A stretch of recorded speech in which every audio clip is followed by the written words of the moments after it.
Buen día, tengan todos ustedes.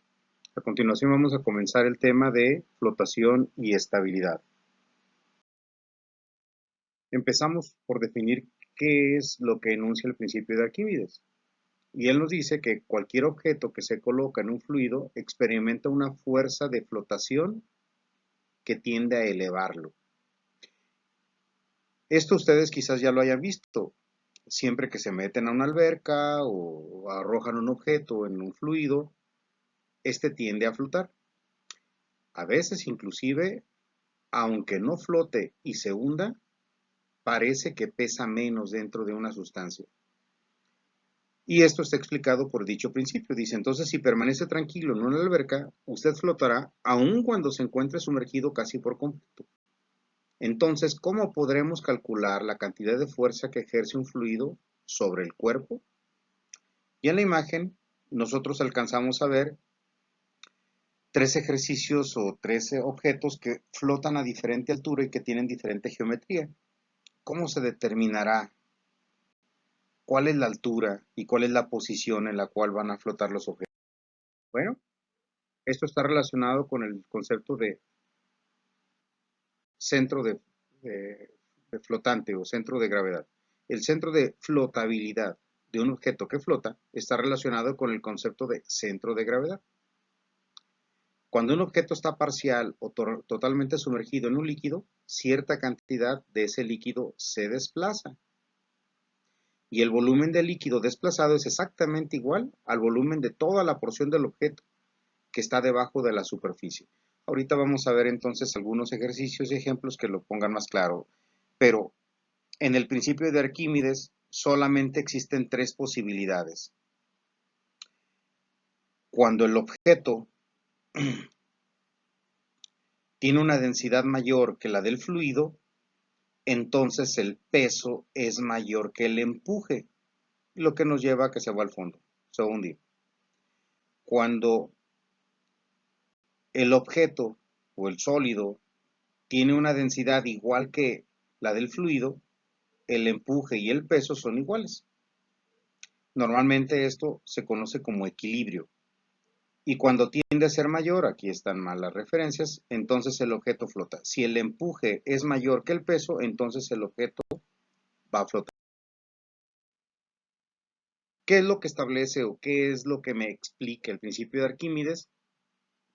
En el mapa mental, aquí nosotros vemos algunos atributos y cuestiones o razonamientos que abordan este principio, ¿no? Dice, siempre que un objeto flota o está sumergido por completo en un fluido, está sujeto a una fuerza de flotación. La estabilidad se refiere a la capacidad que tiene un cuerpo de regresar a su posición original, después de inclinarse con respecto a un eje. Bueno, y sucesivamente, algunas otras cuestiones que van a surgir al respecto. Pero, ¿y cómo es el volumen que se desplaza? Cuando arrojamos un objeto, dice la forma del volumen del líquido desplazado, pues también es exactamente igual a la forma de la porción que está sumergida, ya que el mismo objeto está desplazando el líquido. Pero para esto, puede ser que nosotros contemos con objetos que no tienen una geometría regular, que son amorfos, como en el caso de un bloque de hielo. Los bloques de hielo o témpanos que van a la deriva normalmente están hechos de un agua con menos salinidad que la del mar en el que flotan, y eso los vuelve menos densos. Y al ser menos densos, entonces no ocupan sumergirse completamente para flotar. Dicen por ahí los estudios que se hacen al respecto que normalmente de lo que nosotros vemos en un témpano de hielo, el 90% se encuentra por debajo del agua y solamente el 10% se encuentra emergido. No importa su geometría, de lo que pese y tenga como volumen el total del objeto, el 10%, sean en pedazos geométricamente definidos o no, es el que se encuentra por arriba. Pero cuando el objeto tiene una geometría definida, podemos hacer algo como esto. Aventar el objeto, ver hasta dónde flota y marcar la línea de flotación. La parte que se encuentra obviamente debajo del agua se llama sumergida y la parte que se encuentra por arriba está emergida. El centro de flotabilidad del objeto se localiza en el centro de gravedad del volumen de líquido desplazado. Es el punto a través del que parece actuar la fuerza de flotación, y eso lo vamos a ver mejor en esta gráfica. Dice, este diagrama muestra un bloque de madera que flota en agua. El bloque de madera es el rectángulo completo. La madera, normalmente, dependiendo del tipo de madera, normalmente es menos densa que el agua, es decir, casi todas las maderas flotan.